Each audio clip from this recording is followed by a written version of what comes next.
You don't catch butterflies by running after them. The harder you chase, the further they fly away. And that's exactly what every objection handler, every follow-up sequence, and every sales script is doing right now. And it's you running faster. The coaches who close the most high-ticket clients aren't better chasers. They just stop chasing entirely. So here's what I'm going to do in this video. I'm not going to give you a 7-step closing guide. I'm not going to teach you how to handle the I need to think about it objection or how to manufacture urgency when someone's going cold on you. You can find all of that on YouTube, okay? But most of you already have it. But here's the thing, and I want to be honest with you about this. Most coaches I know who have those scripts still feel the exact same thing on every sales call. They just pull and pull and pull. That low-level desperation of needing this person to say yes. And if you have felt that, you already know what I'm talking about. The call is booked, the offer is solid, and somewhere in the middle, the prospect starts hedging that it's not the right time. I need to think about it. The classic, let me chat to my partner. And you do what the script says. You handle it and you push a little and follow up 3 times that week. Maybe even loop back in the script. So sometimes it works, but it feels like dragging someone over a finish line they weren't sure they wanted to cross. But I've been there, and I want you to talk about what's actually causing that. Because it's not what most people think. The problem is not your script. The problem is the frame you're in when you pick it up.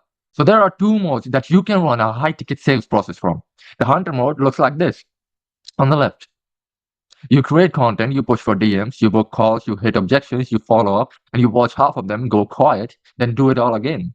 You go on blasting more volume with more scripts and more follow-up cadences. So the whole system is built on one assumption. Your prospect is uncertain, and your job is to overcome that uncertainty through persistence. But here, if you look on the right, there's the guarded mode, and it looks completely different. You build the right conditions, the content that shifts belief before anyone gets on a call, positioning that makes people think that you're selective about who you work with, and certainty in your own outcome. You're building an ecosystem here. The people who are right for what you do are already convinced. The call becomes a confirmation, not a negotiation, right? And we all know which one most coaching sales advice is built around. And here's why hunter mode always breaks down at high ticket, at the price of 2K and above. Desperation has a frequency. Your prospect can feel it, but the moment you're on a call and your energy is pushing forward, trying to get the yes, something really shifts, man. They pull back and they hedge. And it's not psychology. It's it's real physics. Because pressure produces resistance.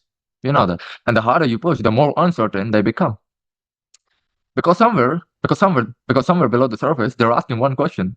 If this outcome is certain that you're saying it is, why do you need to be convincing? They don't say it out loud, but it's there on every call that starts to work like that. So what does the alternative look like? But before I explain how to build one, let me show you the most complete buying environment ever constructed. Because once you see it, the whole thing clicks. The whole thing really freaking clicks, man. But to understand this properly, I have to take you somewhere outside the coaching industry entirely. And this is what I call peak human mapping, studying the minds of history's greatest figures to extract what made them unconquerable and applying it to how you build and dominate your market today. Steve Jobs.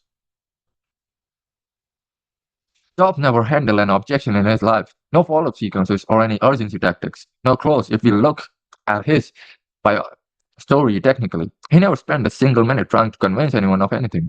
And yet he built the most successful high-ticket product company in history. And with people sleeping on pavement outside stores to buy something they hadn't even seen yet, how? The question is how did he build that? Well, he didn't sell. He built conditions where not buying felt like the abnormal choice. And the people around Jobs described something they call the reality distortion field. His ability to walk into a room where engineers just told him something was impossible and leave that room with everyone believing they'd do it anyway. And it's not through manipulation, bro, but through certainty so complete it had nowhere left to go except outwards. So when someone's conviction is that total, something totally shifts in the people around them. You stop questioning the destiny. You start thinking about how to get there. And that's not a sales technique. That's what absolute belief does to a room. Watch the 2007 iPhone keynote. He doesn't ace into a pitch. He doesn't build slowly towards the close. But he opens with one sentence. Today, Apple is going to reinvent the phone. It's a declaration, a statement of fact about a reality that in his mind had already been decided, and the audience doesn't need persuading. They're watching someone tell them what's already true, and that sentence lands, and the room is done. They're not convinced, they're done. That's the buying environment, before a single feature has been shown. And then there are Apple stores, deliberately spacious, they're sensory. No staff chasing you across the floor. Genius bar, the way you could handle the product before you made any decision. Everything built to communicate one thing, that you belong here. And nobody inside an Apple store feels sold to. They feel like they're in the right place. Like walking in was already a kind of yes. And the environment did the selling. Jobs Jobs just built the right conditions. And Jobs, he didn't close, man. He instead created conditions where not buying felt like the abnormal choice. And that's what I'm trying to explain here. That's what you're building on every sales call. It's a pitch, man. It's a rebuttal. You get rebuttal. It's all made up. And especially in 2026, people can now sense that they are being sold to. They can sense if they are in a high pressure sales calls. Because when they go through a set of conditions that make the yes feel inevitable before the call even starts, they will buy. And here's the part nobody's talking about. You don't need Apple's budget or job certainty to do this from day one. You just need three things. The buying environment has three components. So the first is certainty. You need to believe in the outcome more than your prospect does. If you don't believe, how will you sell? Because it's not selling that we are actually doing, we are helping. And help comes from genuine belief. And if there is not genuine certainty in your mind that you think that this product will genuinely change your customer's life, how will you fucking sell, brother? So when there's even a fraction of I hope they say yes energy in your body on a call or in person, they just feel it, bro. And they read it as a doubt, and they read it as doubt in the result. Your certainty isn't arrogance, it's leadership. And they're looking for someone to follow into the outcome. They want to be led, bro. They want to be led. The moment you start trying to convince them, you've given up. You've given up the lead. And the check I run before every single call is I ask myself this question that do I actually believe this works? Even though I know, I ask myself to concrete my belief, actually. And if the honest answer is no, I'll fix that before I pick up the call. And no script covers for a lack of conviction. And you can't fake conviction. So the second is positioning. You ever been on a call and felt like you needed them more than they needed you? That's not a script problem. That's a positioning problem. And when someone genuinely believes that you're selective about who you work with, they bring completely different energy to the call. And instead of you trying to convince them, they're trying to show you that they deserve a spot. And the whole dynamic flips. And that's exactly where the prospect in the call is qualifying themselves. And that is a difference. And that is a different experience from the call where you're actually trying to close them. In the first one, you barely have to do anything, and in the second one, you're exhausted by the end. So the positioning is the real belief in your market that you don't take everyone. That is what creates the flip. The third is pre-sold content. The best sales conversation you'll ever have happens before the call starts. And every piece of content you put out there is either building the case for working with you or diluting it. When when someone gets on a call, having watched 12 of your videos, you're not selling. You're just confirming what they already decided. The objections barely come up, and the I need to think about it objection almost disappears because the thinking already happened when they watch the content. Because I've been on calls where someone opens with, "I've watched everything you made," and that call is different. You know it the second they get on. This is the garden. Your content is the conditions. The call is just a butterfly arriving.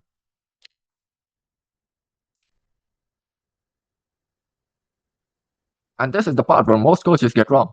They're producing content, but it's not building that level of conviction. It's not doing the pre-selling. And the reason it's not doing the pre-selling is that it doesn't carry anything they could have said.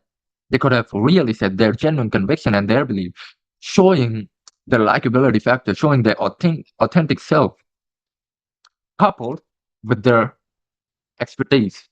They need to finish a video thinking that I couldn't have heard this anywhere else. And that's the gap. That's exactly what the content has to close. And here's the mindset shift. And I'll be straight with you. Just stop trying to convince yourself and start trying to discover. The question going into every call isn't how do I close this person? Because we've heard the quote that you must always be closing. Well, you must. But when you already built the garden, a beautiful garden that all the butterfly will hover over, come up, you don't need to be closing every time. That one reframe changes everything. Your questions and your energy, the whole feeling of the call. You're genuinely investigating that do they have a problem that I solve? Are they ready to are they ready to actually do the work with me? Or is this someone that I want in the room? And when you're investigating instead of persuading, they feel it. They relax, they open up. It stops being a negotiation and starts being a real conversation. And people buy from people. They don't buy coaching, they buy coaches. And here's the paradox. It's going to feel counterintuitive before it feels obvious. The moment you stop needing the close, you close more. You close more and more and more. And non-neediness is the most attractive energy you can project on a call. And it signals that you believe in the outcome, whether or not this specific person comes along. That you're doing fine either way. That this is in desperation wrapped in a framework. That's the thing they want to buy into. They want to buy into leadership and certainty. The certainty of someone who already knows it works. And that's not motivation. That's just how it actually works. So I want you to stop hunting and build the garden. So the first principles program is where I help you build this from the ground up. And the content that does the pre-selling, built from your own original thinking and not borrowed foundations or framework. So the conviction it creates in your audience is real and converting. Through your actual conviction, you can sell more, for more profit, and work less. The positioning that comes from having a perspective that nobody else can replicate, coupled with your expertise, it is the certainty that comes from knowing the foundation is genuinely yours. And it separates you from the market and helps you become an industry leader. Because when those three things exist, the call entirely changes, the close rate changes, and the whole energy of it freaking changes. Well, I've got 2 spots left at the founding members rate, and when those fill up, the price moves to 5 figure. So, if this landed and you want to see exactly how it works, the link is below. And I want you to conclude with this. The best closers in the world aren't closing. They just build something you want to be inside, that you want to buy.